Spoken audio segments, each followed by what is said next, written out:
Imagine growing up in a world where danger is around every corner, where the sound of gunfire is a daily reality, and where dreams often fade before they even begin. In this harsh environment, a young boy, raised without a father and losing his mother at a young age, found himself trapped in a life of crime and violence. By all odds, he was expected to become just another forgotten name in the dangerous streets of New York. But fate had other plans. That boy was Curtis James Jackson III, better known as 50 Cent. He didn't just survive, he rose above it all to become a music icon and a business mogul. His troubled past didn't hold him back. Instead, it became the fuel that pushed him forward. But before reaching success, he faced a life-threatening event that could have ended everything. What happened to 50 Cent? And how did he turn his struggles into strength? Let's dive into the extraordinary life of one of hip-hop's biggest legends. Born on July 6, 1975 in South Jamaica, Queens, one of New York's most dangerous neighborhoods, Curtis Jackson's early life was anything but easy. His mother, Sabrina Jackson, was a well-known hustler and drug dealer. To young Curtis, she was more than just a mom. She was his hero, a tough woman in a ruthless world. Tragically, his world shattered at just 8 years old when his mother died under mysterious circumstances. Many believed she was murdered in a drug-related dispute, allegedly drugged and burned alive in her own apartment. After losing his mother, Curtis was raised by his grandmother. Though his family gave him love, nothing could fill the emptiness of growing up without a mother. Life in his neighborhood was tough, and the streets had their own rules. At just 12 years old, while most kids his age were playing games, Curtis was already caught up in a dangerous lifestyle. Instead of heading to the basketball court after school, he was selling drugs on the streets. The money gave him the ability to buy flashy sneakers and designer clothes, but it also made him a target. Life in this world toughened him up. He carried a gun, not to show off, but to stay alive. However, his actions didn't go unnoticed. In the 10th grade, he was caught with drugs and a weapon at school.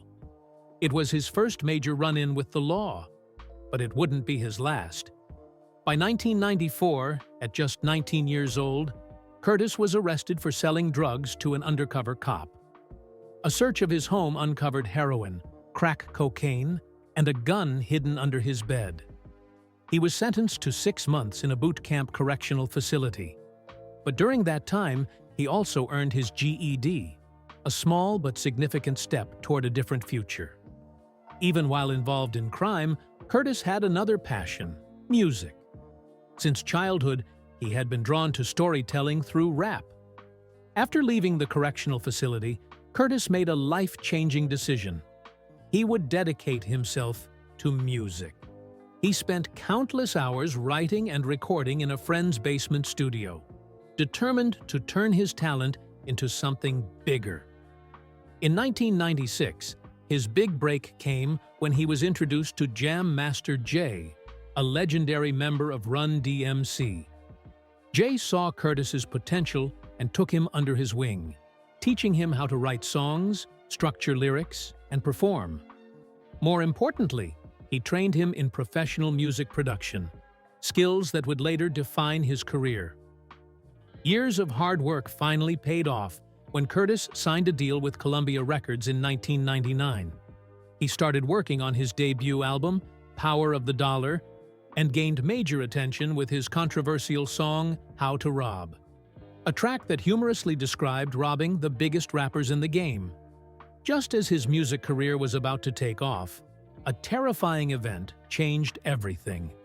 In May 2000, Curtis Jackson was on his way to his grandmother's house in Queens when he was suddenly attacked. A gunman fired 9 shots at him, hitting his hands, legs, hips, chest, and even his face. One bullet struck his left cheek, leaving him with a permanent slur in his voice. Many believed this attack was connected to his song Ghetto Quran, where he rapped about the realities of the streets and revealed too much about the underground world. The shocking incident nearly ended his life and led Columbia Records to drop him immediately. With his body full of scars and his career seemingly destroyed, Curtis found himself back at square one. But 50 Cent wasn't the type to give up. Instead of letting the world count him out, he found a new way to rise. Determined to take control of his destiny, he left New York and went to Canada, where he recorded new mixtapes. It was there that a new chapter in his life began. No one could have predicted that just 2 years later, the man who had survived 9 gunshots would become one of the biggest hip-hop stars of all time. Mixtapes and a breakthrough with Eminem and Dr. Dre. If there's one thing about 50 Cent, it's that he never lets setbacks stop him. After losing his record deal, most people thought his career was over before it had even begun. But instead of giving up, he took matters into his own hands. Without a record label supporting him, he started creating his own music independently. Alongside his crew, G-Unit, he recorded a series of mixtapes in Canada, an unusual move at the time, but one that would change hip-hop forever. In 2002, he released Guess Who's Back, a mixtape that got him noticed in the rap industry. But it was his next project, 50 Cent Is the Future, that truly made an impact. This mixtape not only proved his talent, but also set a new trend for how rappers could promote themselves and connect with fans, years before social media became a key marketing tool. His big break came when Eminem, one of the biggest hip-hop stars at the time, heard his mixtape. Impressed by 50 Cent's raw storytelling and powerful delivery, Eminem reached out and invited him to Los Angeles. This meeting wasn't just an introduction, it was a turning point in his career. Eminem introduced him to Dr. Dre, the legendary producer behind superstars like Snoop Dogg and Eminem himself. Seeing 50 Cent's potential, Dr. Dre wasted no time and signed him to Aftermath Entertainment with a $1 million deal. At that moment, the legend of 50 Cent was officially born. With the support of Dr. Dre and Eminem, 50 Cent began working on his debut album, Get Rich or Die Tryin'. But this wasn't just another rap album, it was a statement. It was proof that he had survived, overcome every obstacle, and was ready to take over the music industry. When the album dropped on February 6, 2003, it made history. In just 4 days, it sold over 872,000 copies and debuted at #1 on the Billboard 200. For a new artist, this kind of success was unheard of. His lead single, In Day Club, became a worldwide sensation. With a beat produced by Dr. Dre and 50 Cent's effortless flow, the song dominated the Billboard Hot 100 and became one of the most played rap songs in history. The album produced multiple hit singles, including 21 Questions, Many Men, Wish Death, and PIMP, all of which cemented 50 Cent's status as a hip-hop heavyweight. From being shot 9 times to becoming one of the most influential rappers of all time, 50 Cent's journey is a testament to resilience, determination, and the power of never giving up. 50 Cent was never one to sit back and enjoy his success. He knew that staying on top in the music industry wasn't just about dropping hit records, it was about creating an empire. That mindset led to the birth of G-Unit Records. But G-Unit was more than just a label. It became a movement, a brand, and a lifestyle that shaped the hip-hop culture of the 2000s. Under his leadership, artists like Lloyd Banks, Tony Yayo, and Young Buck quickly became stars in their own right, fueling the G-Unit wave that took over the rap scene. Their mixtapes flooded the streets, their albums topped the charts, and G-Unit became a household name. Fans weren't just listening to the music, they were living the G-Unit lifestyle. But 50 Cent's vision stretched far beyond music. He saw the power of branding and made bold moves into the fashion industry. With the launch of G-Unit clothing, He capitalized on his growing popularity and partnered with Reebok to release his own sneaker line. The collaboration was an instant success, proving that he was not just a rapper, but a savvy businessman. His ability to merge music, fashion, and business turned him into more than a superstar. He became a powerful entrepreneur who knew how to monetize his influence in ways that few rappers had done before.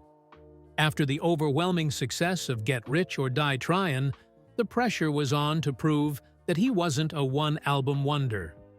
But 50 Cent thrived under pressure. In 2005, he released his second album, The Massacre, and it was nothing short of a phenomenon. Selling over 1 million copies in just 4 days, the album dominated the Billboard 200 for 6 consecutive weeks. Songs like Candy Shop, Just a Lil Bit, and Disco Inferno became anthems played in clubs, on the radio, and across the globe. With this album, he cemented his place as a dominant force in hip-hop, proving that his debut success was no fluke. He was here to stay. In 2007, 50 Cent dropped his third album, Curtis, but this time he faced his toughest competition yet, Kanye West. The two artists turned their album releases into a high-stakes battle, both dropping their projects on the same day. Fans, critics, and the entire music industry watched as hip-hop's biggest stars went head-to-head. In the end, Kanye's Graduation outsold Curtis, signaling a shift in hip-hop from gangsta rap to a more melodic, mainstream sound. But despite not winning the sales battle, 50 Cent remained one of the genre's top artists, proving that his influence and star power were still intact. As the years went on, he continued releasing music, including Before I Self-Destruct in 2009 and working on Street King Immortal, an album originally set for 2012 but repeatedly delayed. However, by this time, 50 Cent had already set his sights beyond music. He was building something even bigger. 50 Cent was never just about music. He had a vision that stretched into the business world. He understood that fame was temporary, but smart investments could create lasting wealth. With this in mind, he started making business moves that would define his career outside of hip-hop. One of his first major ventures was G-Unit Records, but he didn't stop there. Recognizing the power of branding, he expanded into fashion, launching G-Unit clothing and collaborating with Reebok on a sneaker line. These ventures were wildly successful, generating tens of millions of dollars and proving that he could turn his rap career into a full-fledged business empire.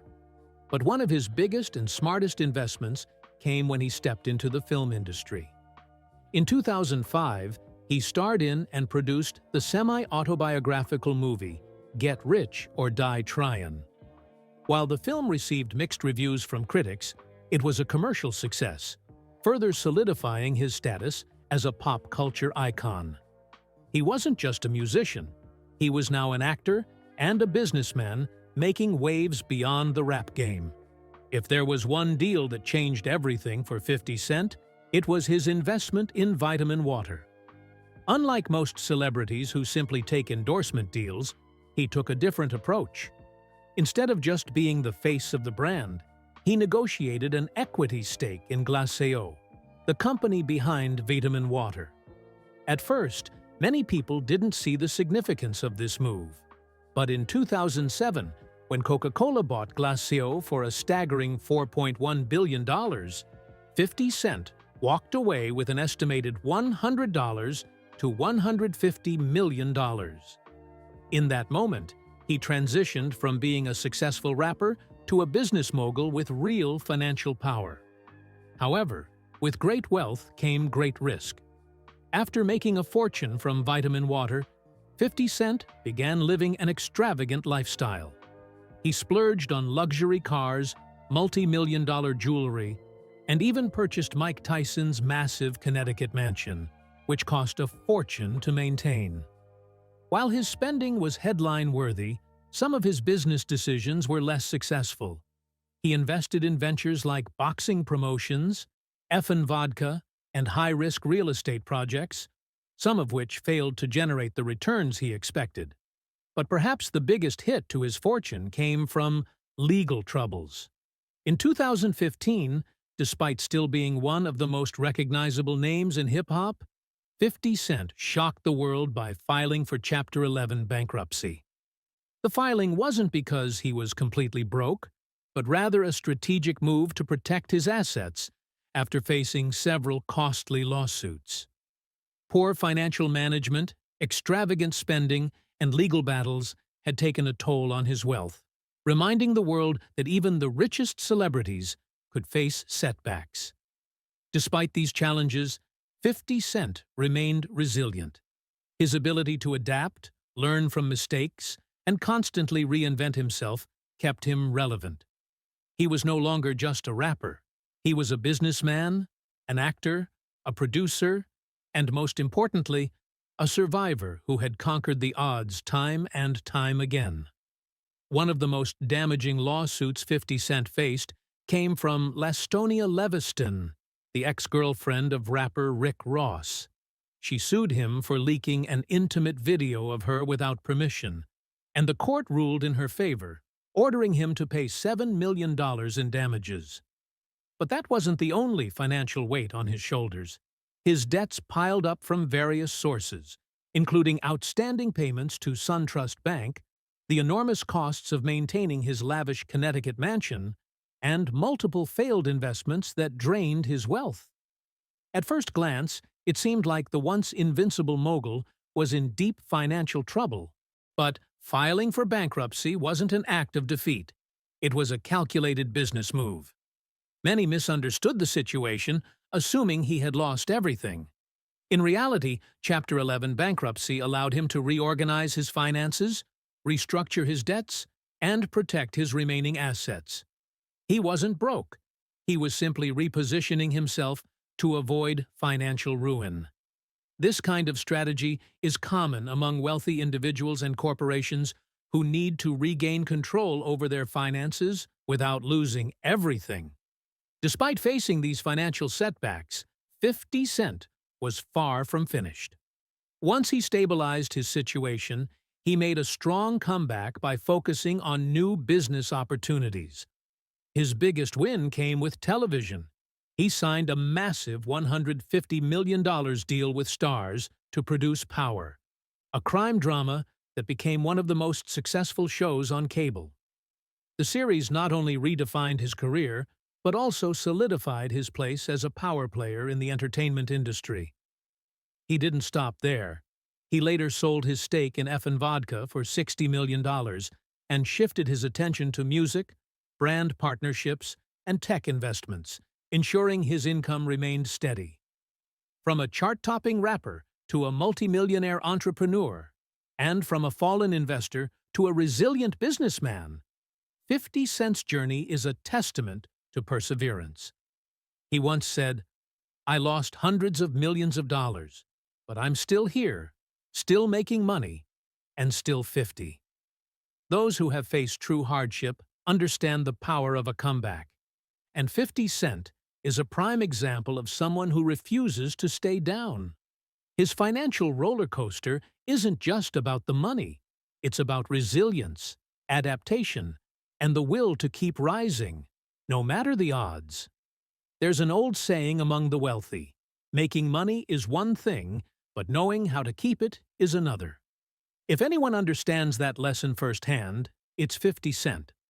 After earning hundreds of millions from music, business ventures, and investments like vitamin water, he indulged in an extravagant lifestyle that included luxury cars, designer jewelry, and, most notably, real estate. While his properties were impressive, one in particular became both his most extravagant purchase and one of his biggest financial mistakes. At the peak of his career in 2003, following the massive success of Get Rich or Die Tryin', 50 Cent decided that his home needed to reflect his superstar status. And what could be more fitting than a sprawling, 17-acre estate in Connecticut that had once belonged to boxing legend Mike Tyson? He purchased the mansion for $4.1 million. But for 50 Cent, simply owning the property wasn't enough. He wanted to make it his own. Over the years, he poured another $6 million into renovations, turning the estate into the ultimate rap superstar's paradise. The mansion was a symbol of excess in every way. It featured 21 bedrooms and 37 bathrooms, so many that someone could live there for a month without ever using the same one twice.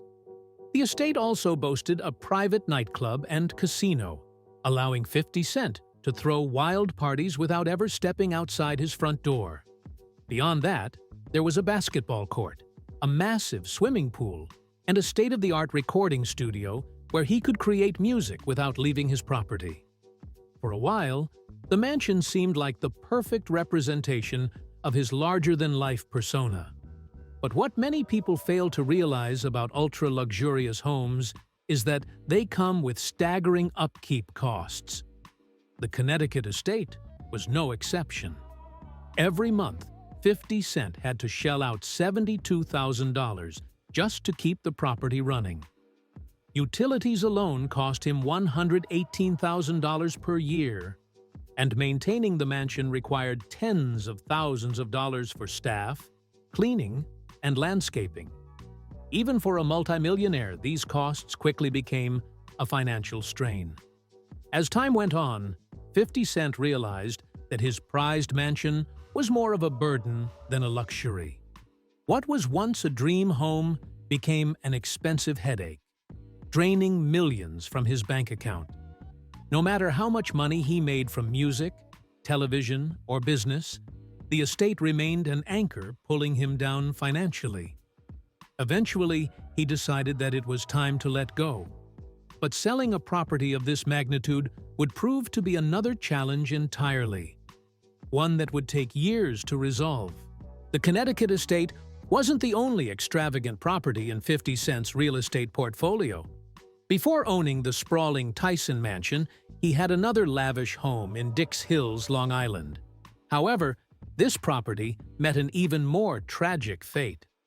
In 2008, just a year after he attempted to sell it, a mysterious fire tore through the mansion, burning it completely to the ground.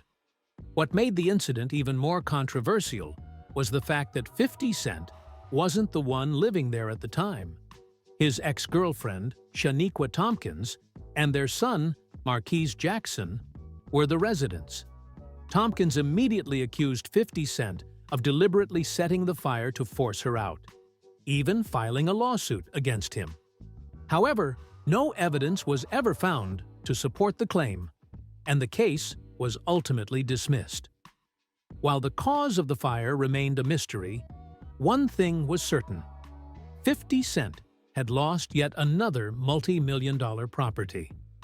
Despite these real estate misfortunes, 50 Cent eventually realized that owning massive mansions was more of a financial drain than a symbol of success. After selling the Connecticut estate, he adopted a more calculated approach to his lifestyle. Instead of pouring millions into extravagant homes with overwhelming maintenance costs, he began focusing on smarter, long-term investments. Though he had lost significant wealth over the years, 50 Cent proved once again that setbacks were just temporary. He knew how to adjust, pivot, and make his money work for him, showing that true success isn't about avoiding failure. It's about learning from it and coming back stronger. The passion for supercars, power, luxury, and protection. If music was the tool 50 Cent used to build his empire, then high-performance cars were the ultimate symbols of his success. Like many rap moguls, he didn't hesitate to splurge on some of the world's most powerful and luxurious automobiles. But his car collection wasn't just about showing off. It reflected different stages of his life, from his gritty beginnings in Queens to his transformation into a multi-millionaire entrepreneur. Each car in his garage told a story, blending raw power with elite status. One of the most eye-catching vehicles in his collection was the Lamborghini Aventador Roadster, a supercar that perfectly represented his flashy, larger-than-life persona. With a price tag of nearly $500,000, this machine wasn't just about speed, it was a statement. Under the hood, its 6.5-liter V12 engine roared with 740 horsepower, allowing it to go from 0 to 100 kilometers per hour in just 3 seconds. But what truly made it unique was 50 Cent's personal touch. He had the Aventador painted in a stunning blue and gold Versace theme, turning it into a rolling work of art. It wasn't just a car. It was a reflection of his extravagant style and fearless confidence. While the Aventador embodied speed and aggression, the Rolls-Royce Phantom Drophead showcased a completely different side of 50 Cent, his elegance and business acumen. Costing around $550,000, this luxury convertible exuded sophistication with its sleek chrome finish and handcrafted interior. Inside, the cabin featured high-end wood paneling, plush leather seats, and an elite 16-speaker Lexicon sound system, offering an unparalleled driving experience. This wasn't the car for high-speed thrills. It was for making an entrance. Whether he was pulling up to an exclusive event or sealing a business deal, the Phantom Drophead helped him transition from rap superstar to entertainment mogul. Another crown jewel in his collection was the Bentley Mulsanne, a car designed for the elite who value both comfort and performance. Priced at around $300,000, the Mulsanne was powered by a 6.75-liter V8 engine delivering 505 horsepower, ensuring that luxury didn't come at the cost of speed. But for 50 Cent, it wasn't just about performance, it was about presence. He had the Mulsanne coated in a bold gold finish, making sure that every time he drove through the city, heads would turn. This car was a silent declaration of wealth and success, proving that sometimes status speaks for itself. Yet, for all his love of fast and luxurious cars, 50 Cent never forgot the reality of his past. Having survived being shot 9 times in 2000, he understood the importance of security better than most. That's why he invested in 2 bulletproof Chevrolet Suburbans, vehicles designed to withstand the most extreme threats. These weren't ordinary SUVs. They were military-grade, armored machines capable of resisting large-caliber bullets, small explosions, and even full-scale armed assaults. Unlike his sports cars, these weren't meant to be flashy.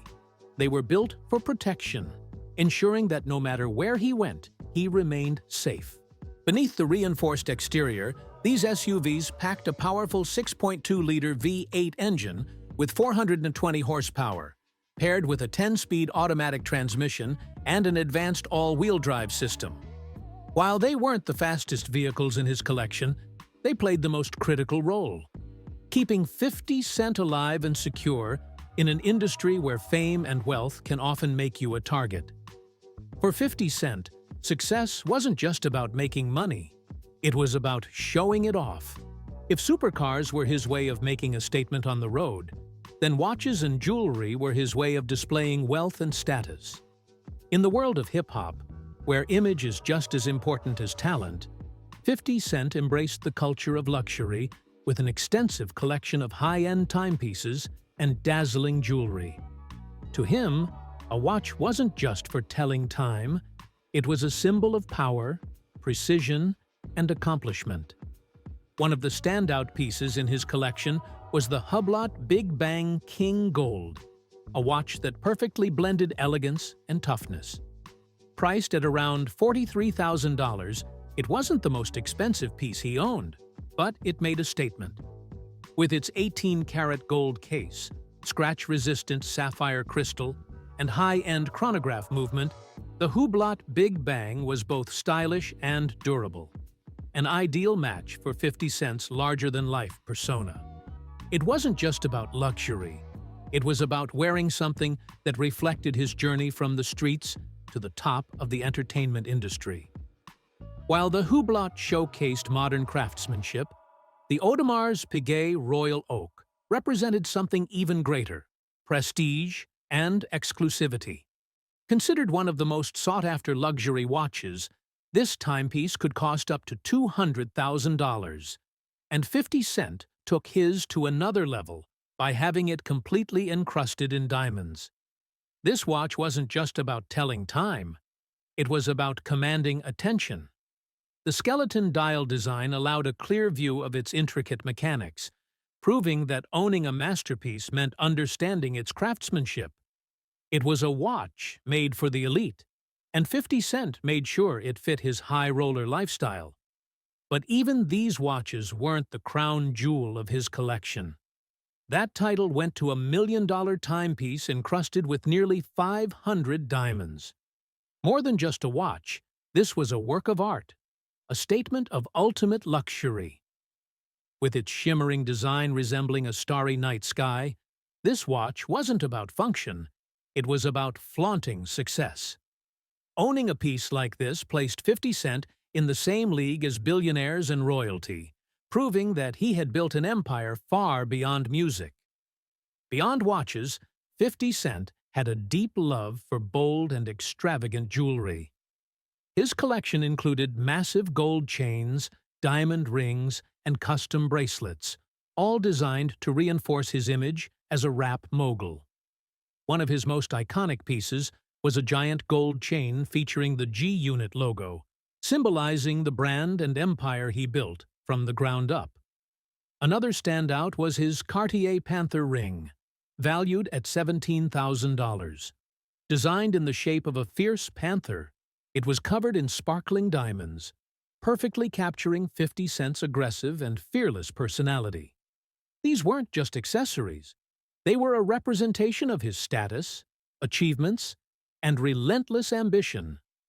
While 50 Cent's career has been a roller coaster of massive success and financial struggles, nothing has been more chaotic than his personal life. Though he built an empire in music, business, and entertainment, his family relationships tell a much darker story. If there's one thing more unpredictable than rap industry feuds, it's 50 Cent's complicated relationship with his own children. His journey as a father has been filled with conflict, particularly with his firstborn son, Marquise Jackson, a relationship that went from love to one of hip-hop's most infamous public feuds. Born in 1996 to Shaniqua Tompkins, Marquise was once the center of 50 Cent's world. In the early years, their bond seemed unbreakable. 50 Cent even tattooed his son's name on his arm as a sign of love and devotion. However, as time passed, their relationship began to fall apart, largely due to the ongoing tension between 50 Cent and Tompkins. After their breakup, the two engaged in a bitter legal battle over financial support, with Tompkins accusing him of not doing enough for their son. What started as a private dispute quickly turned public, with both sides using social media to air their grievances. 50 Cent frequently called out Tompkins, claiming she was more interested in his money than co-parenting Marquise. As the years went on, the rift between father and son only grew deeper. Marquise, standing by his mother, started to distance himself from 50 Cent. In interviews, he expressed feelings of abandonment, claiming that despite his father's wealth and influence, he never felt truly supported. What was once a father-son bond turned into an all-out public battle, with 50 Cent often taking jabs at Marquise online. The most shocking moment in their feud came when Marquise posted a photo with the son of Supreme McGriff, a known enemy from 50 Cent's past. For 50 Cent, this was the ultimate betrayal. He saw it as more than just a social media post. It was a direct attack. The situation escalated when 50 Cent made an infamous statement, saying he wouldn't feel bad if his own son got hit by a bus. The comment sparked widespread backlash, with fans calling it one of the most heartless things he had ever said. But for 50 Cent, the relationship had reached a point of no return. In his eyes, blood ties no longer mattered. Marquise had made his choice, and as far as 50 Cent was concerned, he was no longer part of the family. Despite the public fallout with Marquise, 50 Cent has a very different relationship with his younger son, Sire Jackson, born in 2012.